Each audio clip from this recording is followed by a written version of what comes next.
تحفظ فراہم کرنا ہے، کیونکہ فائنینشیل ہب بھی ہے اور پاکستان کا لارجسٹ سٹی بھی ہے. اس کے علاوہ بھی اس کی اہمیت بہت زیادہ ہے، اس کے زخم بڑے گہرے ہیں.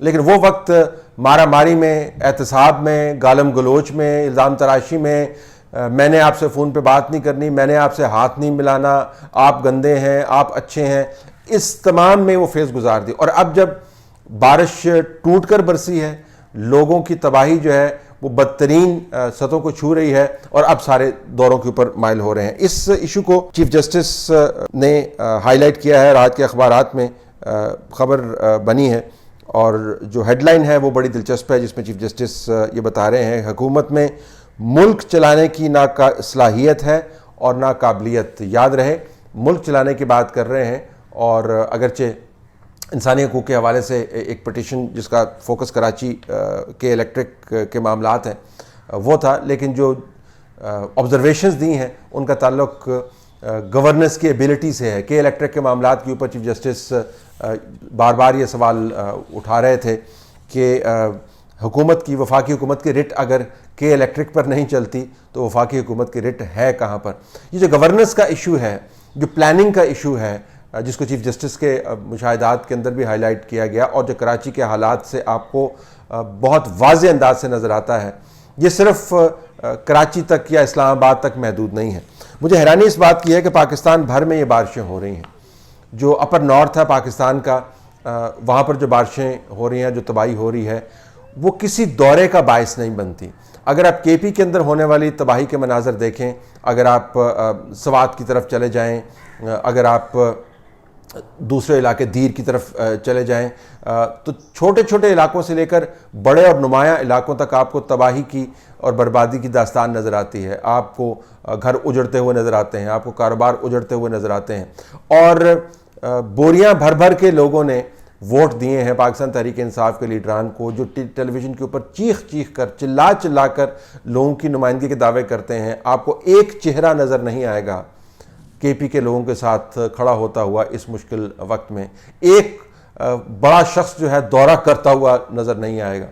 اس کو چھوڑیں، اگر آپ بلوچستان کی طرف چلے جائیں تو وہاں پر تو حالات اور بھی برے ہیں. ایک تو ہمارے میڈیا کی نظر سے وہ بالکل اوجھل ہوتا ہے، لیکن وہاں پر بھی بدترین قسم کا بحران آیا ہے. ویسے ہی وہاں پر غربت بہت زیادہ ہے، وہاں کے مسائل بڑے پیچیدہ اور دیرینہ ہیں، اور دوسری طرف بارشوں نے جو تہلکہ مچایا ہے وہ اپنی جگہ پر ہے. تو کے پی اور بلوچستان کی طرف کوئی توجہ نہیں دیتا، وہاں پر کوئی دورہ نہیں کرتا، وہاں کے مسائل کو کوئی ہائی لائٹ نہیں کرتا. ہم یہ نہیں کہتے کہ کراچی کو آپ ہائی لائٹ نہیں کریں، ہم تو بلکہ یہ کہہ رہے ہیں کہ کراچی کو بہت زیادہ ہائی لائٹ کرنا چاہیے تھا، بر وقت طور پہ ہائی لائٹ کرنا چاہیے تھا.